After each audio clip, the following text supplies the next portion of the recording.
할렐루야. 오늘도 예배에 나오신 여러분들을 주님의 이름으로 환영하고 축복합니다. 오늘 누가복음 12장 13절에서 21절까지 말씀을 가지고 우리 하나님께 대하여 부요한 자가 되라 라는 말씀을 가지고 말씀의 은혜 나누길 원합니다. 우리가 인생을 살아가다 보면 문득 한 번씩 그런 생각이 들 때가 있습니다. 나 지금 인생을 잘 살아가고 있는 것인가? 내가 하는 이 결정이 맞는 것인가? 이런 생각이 들 때가 있죠. 내 인생을 돌아볼 때 드는 생각일 수도 있고 또 어떤 큰 일을 앞두고 내가 결정을 할 때 찾아오는 생각일 수도 있습니다. 유한의 시간을 가진 사람들에게 매 순간 찾아오는 그러한 염려와 걱정의 생각인 것이죠. 오늘 본문의 말씀도 이러한 염려 속에 갇혀 있었던 한 사람의 모습을 우리에게 보여줍니다. 바로 부자의 모습이죠. 예수님은 이 부자의 모습을 향해서 결과적으로 헛된 인생을 살았다라고 그렇게 평가합니다. 그렇다면 어떤 의미에서 이 부자는 인생을 헛살았고 또 그것을 평가하는 기준은 무엇인지를 오늘 말씀을 통해 살펴보길 원합니다. 먼저 오늘 말씀을 보시면 무리 중에 한 사람이 나와서 예수님에게 내 형에게 이야기해서 유산을 나와 나누게 해달라라고 그렇게 요청합니다. 이 사람이 부당하게 부모님에게 재산을 형과 물려받았는지는 잘 모르겠지만 예수님에게 그러한 요청을 한 것이죠. 당시에 예수님은 랍비, 존경받는 선생님으로도 불렸기 때문에 아마 이러한 요청은 형과 본인 사이에 있는 유산에 대한 문제를 중재해 줄 그런 재판관으로 기대하며 한 말 같습니다. 그러자 예수님의 대답은 이러했죠. 14절 말씀을 보니까 누가 나를 너희의 재판장이나 물건 나누는 자로 세웠느냐. 그리고 이어서 15절에 삼가 모든 탐심을 물리치라고 사람의 생명이 소유에 넉넉한 데 있지 않다라고 그에게 말씀합니다. 그러면서 한 부자의 비유 이야기를 들려주게 되죠. 16절 말씀에 보시면 한 부자가 그 밭에 소출이 풍성하매, 즉 부자가 넓은 땅에 농사를 지었는데 수확을 엄청나게 거두었다는 것입니다.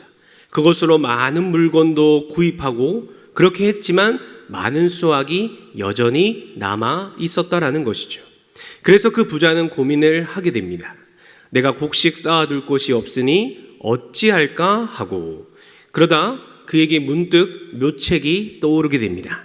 그 묘책은 바로 지금 있는 내 곳간을 헐고 새롭게 더 큰 곳간을 짓고 내 모든 곡식과 내 모든 물건을 거기에 넣어두는, 쌓아두는 그러한 방법이었습니다. 그래서 부자는 곳간을 헐고 새롭게 지은 그 큰 곳간에 모든 곡식과 물건을 넣었습니다. 그리고 만족하며 이렇게 이야기하죠. 19절에 보니까 여러 해 쓸 물건을 많이 쌓아두었으니 평안히 쉬고 먹고 마시고 즐거워하자. 여러분, 어떻게 보면 이 부자의 행동 너무나 당연한 행동이 아닐까요? 내가 밭에 농사를 지었는데 대작이 나서 그것으로 좋고 필요한 물건들을 많이 샀는데도 곡식이 풍족히 남아서 그것을 쌓아둘 곳간이 없으니 전에 있던 곳간을 헐고 더 크게 곳간을 지어서 그 속에 모든 곡식과 물건들을 넣어두는 것. 그래서 그것으로 여러 해 걱정하지 않고도 쓰고 또 먹을 수 있는 양식과 물건이 많이 있으니 내가 평안하게 쉬고 먹고 마시고 즐거워하자. 여러분, 이것이 지극히 정상적이고 지혜롭다까지 말할 수 있는 그러한 결정의 모습이 아니겠습니까? 그러나 하나님은 이 부자의 모습을 보시고 이렇게 말씀하십니다. 우리 20절 말씀 한번 같이 읽겠습니다. 시작. 어리석은 자여, 오늘 밤에 내 영혼을 도로 찾으리니 그러면 내 준비한 것이 누구의 것이 되겠느냐 하셨으니. 아멘. 하나님은 이 사람을 두고 어리석은 자요 이렇게 말했습니다. 왜 어리석은 것일까요? 말씀을 보니까 하나님의 말씀처럼 아무리 이러한 것을 준비했고 평안히 쉬고 먹고 마시고 즐거워할 준비를 다 했어도 오늘 밤 그 부자의 생명을 데려가게 되면 그 모든 것은 다른 사람의 것이 될 뿐 아니라 헛된 노력이 될 수 있기 때문에 그것을 향해서 하나님은 어리석은 자여 라고 그렇게 이야기하는 것입니다. 그러나 여러분, 중요한 것은 하나님이 단순히 이 사람의 노력이 인간적인 시각으로 헛되기 때문에만 어리석은 자라고 그렇게 말씀하신 것이 아닙니다. 그 이상의 것이 있다라는 것이죠. 실제로 우리가 구약과 신약 성경을 통해서 한 사람을 놓고 어리석다라고 그렇게 표현할 때는 단순히 그 사람을 향하여 무식하거나 무지하거나 또 헛되다 그러한 말을 하고 있지 않습니다. 성경을 자세히 보시면 이 어리석다라고 표현할 때는 반드시 그것은 악한 것과 연결되어 있다라는 것입니다. 시편 14편 1절 말씀을 보시면 어리석은 자는 그의 마음에 이르기를 하나님이 없다 하는도다. 그들은 부패하고 그 행실이 가증하니 선을 행하는 자가 없도다. 그리고 이사야 32장 6절 말씀에서도 이는 어리석은 자는 어리석은 것을 말하며 그 마음에 불의를 품어 간사를 행하며 패역한 말로 여호와를 거스르며 줄인 자의 속을 비게 하며 목마른 자에게서 마실 것을 없어지게 함이며. 여러분, 성경에서는 단순히 어리석은 자를 향하여 표현하기를 그 사람의 행동이 바보 같고 또 헛되기 때문에 어리석다라고 하는 말을 쓰는 것이 아니라 패역한 말로 하나님을 거스르며 불의를 품고 간사를 행하며 부패하고 행실이 가증하여 하나님이 없다라고 말하는 것을 어리석은 자의 특징으로 표현하고 있다라는 사실입니다. 그렇다면 하나님이 이 부자를 가리켜 어리석은 자여 라고 말한 것은 바로 이 부자를 가리켜 너는 악한 자다 라고 말하는 것과 같다라는 것이죠. 그렇다면 하나님이 보시기에 과연 이 부자의 무엇이, 다시 말해 어떤 모습이 하나님이 보시기에 어리석은 또 악한 행동이었을까요? 먼저 많은 곡식을 거두어들인 이 부자가 취한 행동은 크게 세 가지로 우리가 나누어 볼 수 있습니다. 첫 번째는 바로 자신의 노력으로 당연한 것으로 이 수확의 결과를 받아들였다라는 것. 두 번째로는 그것을 어떻게 보관하고 소유할 것인지 심각하게 고민하였다라는 것. 세 번째로는 그것을 누리며 살기로 결정을 한 것입니다. 먼저 첫 번째로 부자는 단순히 이것이 자신의 노력으로 만든 결과물 정도로 받아들이는 것이 아닌 이 모든 것이 어디로부터 온 것인지를 물어야 했습니다. 이 풍년을 누가 나에게 허락해 주셨는가? 물론 그 부자가 자신의 힘으로 무던히 노력했을 것입니다. 많은 수확을 얻기 위해서 시간도 맞추어서 물도 주고 거름도 주고 새들이 와서 쪼아 먹지는 않는지 시간과 시기를 보며 할 수 있는 모든 조치를 아마 그 부자는 행했을 것입니다. 그로 인해 큰 수확을 얻게 되었죠. 그러나 이 부자가 놓친 것이 여러분 무엇입니까? 바로 자신의 노력 말고 하나님의 은혜를 배제하는 교만함의 모습을 보였다라는 것입니다. 날씨를 주관하시는 그 하나님의 은혜가 없었다면, 태양빛을 주고 바람을 불게 하시는 하나님의 은혜가 있지 않았다면 아무리 이 부자가 노력하고 애썼다라고 할지라도 그것은 아마 소용없고 헛된 노력만 되었을 것입니다. 우리도 여러분 마찬가지입니다. 때로는 내가 이루어온 것들을 바라보며 그래, 내가 참 열심히 살았다. 열심히 공부했고 성실하게 잠도 몇 시간 안 자면서 노력했어. 힘들어도 꾹 참으며 시대를 잘 바라보았기 때문에 내가 전문가가 되었다. 이렇게 생각합니다. 그러나 그 모든 것 또한 하나님의 은혜가 있지 않았다면 아무 소용이 없고 헛된 것이 되었을 것입니다. 하나님이 나에게 건강을 허락해 주지 않았다면, 하나님이 나를 지켜주시지 않으셨다면 아무리 큰 노력과 애씀도 물거품과 같이 사라져 버렸을 것입니다. 소나기는 잠언에 나오는 말씀처럼 교만은 패망의 선봉이요 라는 말씀을 기억하시어 어리석은 자의 모습을 따라가는 것이 아니라 늘 하나님의 은혜로 살아가노라 고백하는 저와 여러분들이 되시길 주님의 이름으로 축복합니다. 두 번째로 보시면 이 부자는 나에게 이렇게 많은 재산을 하나님이 주게 하신 이유가 무엇인가에 대해 물어봤어야 했습니다. 왜 하나님은 다른 자들과 달리 나에게 이러한 큰 물질의 축복을 주셨을까? 왜 하나님은 나에게 공부의 재능을 주시고 왜 하나님은 나에게 건강한 신체를 허락해 주셨을까? 왜 나에게는 다른 사람을 잘 위로해주고 공감하는 능력을 더 주셨을까? 왜 나에게는 리더십을 허락해 주셨을까? 이유가 무엇일까? 그것은 바로 자신의 이웃과 그것을 나눔에 바로 하나님의 뜻이 담겨져 있다라는 것입니다. 예수님은 사람들에게 하나님을 사랑하고 내 이웃을 내 몸과 같이 사랑하라 라고 그렇게 말씀하셨습니다. 그러나 그 부자는 오로지 자신을 위해서만 그 모든 것을 심각하게 고민하고 또 준비하기로 마음먹은 것이죠. 자기 소유, 하나님이 주셨지만 그것을 자신만 소유하려는 그 행동이 바로 하나님 보시기에 악한 행동이었다라는 것입니다. 여러분에게도 특별히 하나님께서 주신 어떠한 은혜가 분명히 있을 것입니다. 그것을 나만 소유하고 나만을 위해 쓸 것을 심각하게 고민하며 살아가는 여러분들이 아니라 정말 내 이웃을 내 몸과 같이 사랑하라 라는 그 말씀을 기억하시면서 나에게 특별한 은혜를 주신 이유를 발견하시고 주위에 그것이 필요한 사람들에게 하나님의 은혜를 흘려보낼 줄 아는 여러분들이 되시길 바랍니다. 세 번째는 이 부자는 생명이 무엇인가, 생명의 주인이 누군가에 대한 것을 물어봤어야 합니다. 생명의 주인이 누구신가? 단순히 100년 동안 먹을 양식을 준비해 놓으면 그 100년을 살아갈 수 있는 것인가?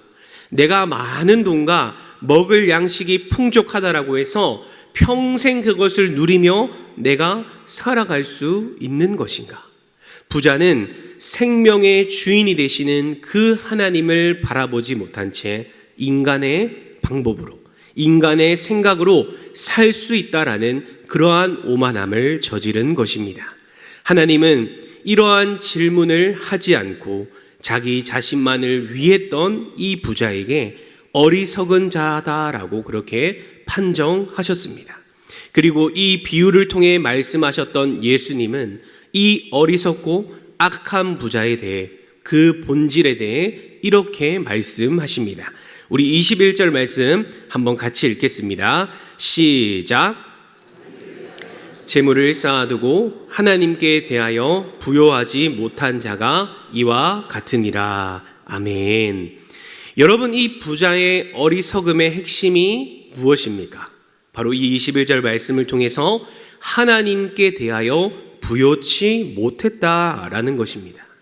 그러면 여러분, 하나님에 대하여 부요치 못했다라고 하는 말은 무슨 말일까요? 단순히 하나님께 재물을 많이 드리지 못했다라는 그러한 말일까요? 아니면 반대로 부자가 그 곡식들을 팔아서 하나님께 엄청나게 많은 헌금을 많이 했다면 하나님을 부요하게 해드린 것일까요? 사실 부자가 재물을 하나님께 드리지 않았기 때문에 하나님께 부요치 못하게 되었다라는 그러한 말이 아닙니다. 어느 인간도 물질적으로 하나님을 가난하게 하거나 부요하게 할 수 없다라는 것이죠.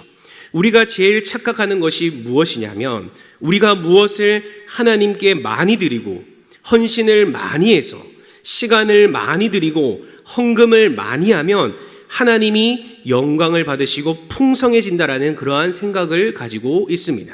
그러나 하나님은 그 자체만으로 이미 영광스럽고 풍성하신 분이십니다. 그렇다면 하나님께 대하여 부요치 못하다라고 하는 이 말은 무슨 의미를 담고 있는 것일까요? 그것은 바로 내 자신에게 있어서, 내 모습에 있어서 하나님이 가난한 사람이다라는 말입니다. 조금 어려운 말일 수 있는데, 예를 들면 내가 돈이 없다면 나는 돈이 가난한 사람이라는 것이죠.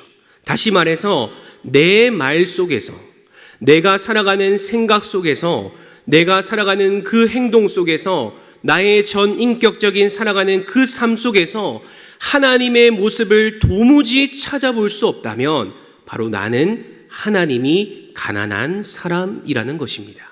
이 부자의 문제가 바로 이것이었습니다. 하나님이 준 큰 수확, 하나님이 준 안락하고 편안한 삶, 하나님이 그에게 주신 생명, 이 모든 것이 사실 하나님과 연결되어 있는데, 하나님과 연결되어 있는 그 부자의 인생에서는, 삶의 현장에서는 어디에서도 하나님의 모습을 찾아볼 수가 없고 흔적을 볼 수도 없으며 확인할 수도 없으며 느낄 수 없었다라는 것을 우리에게 보여주고 있다라는 것입니다. 바로 그것이 하나님에 대하여 부요치 못한 사람의 모습인 것이죠. 그러므로 예수님은 이것을 대조적으로 비유하며 말씀하십니다.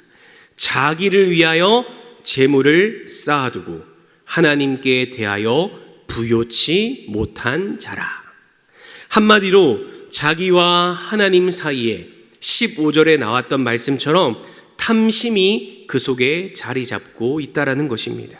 언제나 자기 자신에게 맞춘, 자기를 위하여, 본문을 한번 보시면 17절에 내가라고 표현합니다. 18절에도 내 곡간, 내 모든 곡식과 물건, 19절에도 내가 내 영혼에게, 이러한 표현을 사용하고 있습니다. 온통 내 곡식, 내 곡간, 내 영혼, 내 물건, 언제나 자기에게 집중되어 있는 이 사고 속에는, 자기에게 집중되어 있는 이 말 속에는, 자기에게 집중되어 있는, 쏟아져 있는 그 행동 속에는 바로 하나님을 찾아볼 수가 없다라는 것이죠. 그것이 바로 탐심이라는 것입니다. 예수님은 이 말씀을 지금 탐심이란 무엇인가를 지적하면서 말씀하신 것입니다. 아버지의 재산을 억울하게 나누었다라는 그 사실보다 더 중요한 것은 그 권리의 주장이 과연 탐심으로부터 나온 것은 아닌지를 먼저 살펴보아야 한다는 것이죠. 아무리 그것이 법적으로 정당하다라고 할지라도, 그것이 자기를 위하여 자신의 탐심에 의하여 나온 것이라면 그 결과는 언제나 어리석은 것이 되고 악한 것이 되며 하나님께 대하여 부요치 못한 자, 나에게 하나님이 가난한 자가 된다라는 것입니다. 그런데 성경을 보시면 이와는 반대로 하나님께 대하여 부요하게 한 자들이 있습니다. 이삭은 쫓겨나면 우물을 파고 또 쫓겨나면 우물을 파게 되는 그러한 모습을 보여줍니다. 그래서 그를 쫓아냈던 블레셋 왕 아비멜렉이 부하들을 데리고 이 이삭을 찾아옵니다. 그런데 이들이 이삭에게 말하기를 우리와 화친 조약을 맺어달라라고 그렇게 사정합니다. 아니, 쫓아낼 때는 언제인데 왜 이제 와서 나에게 화친 조약을 맺어달라고 하더니, 이 이삭이 무서워서 그랬을까요, 여러분? 이 이삭이 대단한 사람이라서 그랬을까요? 우리 말씀 한번 보도록 하겠습니다. 창세기 26장 28절 말씀인데요, 우리 같이 한번 읽도록 하겠습니다. 시작. 그들이 이르되 여호와께서 너와 함께 계심을 우리가 분명히 보았으므로 우리의 사이 곧 우리와 너 사이에 맹세하여 너와 계약을 맺으리라 말하였노라. 아멘. 여러분, 무엇이라고요? 여호와께서 너와 함께 계심을 우리가 분명히 보았으므로. 이 말은 바로 이삭의 모습에서, 이삭의 말 속에서, 이삭이 생각하고 행동하는 곳에서 하나님을 보았다라는 것입니다. 하나님이 함께 하시는 것을 다른 사람들이 알게 되었다라는 것이죠. 이것이 바로 하나님께 대하여 하나님을 부요하게 하는 자의 모습이라는 것입니다. 우리가 무엇을 하나님께 드림으로 하나님이 부요하게 되는 것이 아니라 우리의 삶을 통해서, 우리의 모습을 통해서, 우리의 말들을 통해서 하나님이 풍성히 그 삶의 모습에서 드러나고 나타나는 이것이 바로 하나님께 대하여 부요하게 하는 것입니다. 그렇다면 사랑하는 성도 여러분, 우리는 얼마나 하나님께 대하여 부요한 삶을 살아가고 계십니까? 탐심에 빠져서 이 부자와 같이 내 것만을 생각하고 내 것만을 지키려고 하는 그러한 어리석은 자의 모습이 혹시 나에게는 있지 않으십니까? 제가 전에 사역하던 곳에 참 좋으신 장로님 한 분이 계셨습니다. 25톤 화물차를 몰며 운송업을 하는 그러한 장로님이었는데요. 평소에 교회에 오면 늘 교육자실에 와서 필요한 것은 없습니까? 라고 이렇게 물어보시고 또 커피도 사주시고 교회 주변을 청소하고 돌아보며 함께 굳은 일도 마다하지 않고 그렇게 살아가시는 장로님이셨습니다. 그런데 참 마음이 아프게도 이 장로님에게 예기치 못한 암이 찾아오게 되었고 몇 차례 항암 치료를 하시다가 결국 주님의 부르심을 받아 하나님의 품으로 가게 되었습니다.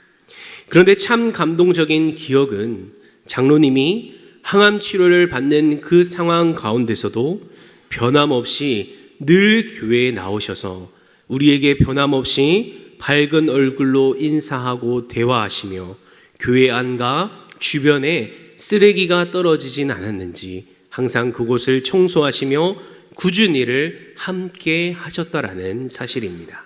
저뿐만 아니라 모두가 그 장로님의 행동에서, 그 장로님의 말 속에서, 표정 가운데에서 바로 하나님께 대하여 부요한 자인 것이 너무나도 확실하게 느껴졌습니다. 비록 인간적인 마음으로는 헤어짐에 대한 아픔과 슬픔이 있었지만 자기를 위하여 재물을 쌓아두지 않고 하나님께 대하여 부요한 자의 모습이 바로 이러한 모습이 아닌가 깨닫게 되었습니다. 오늘 말씀을 정리하며 우리 강연교회 모든 성도님들도 하나님께 부요한 자들이 되기를 원합니다. 탐심 앞에 가리워져서 내 것만 챙기려고 하고 내 중심적으로 살아가려고 하고 단순히 재물을 쌓는 그러한 탐심의 인생의 모습을 살아가는 것이 아니라 내 모습 속에서 하나님이 가난해지는 것이 아니라 누가 봐도 내 모든 삶의 정영역에서 하나님이 드러나고 하나님이 부요하게 나타나는 그러한 값지고 하나님이 기뻐하시는 그러한 믿음의 삶을 살아가시는 저와 여러분들이 되시길 간절히 주님의 이름으로 축복합니다.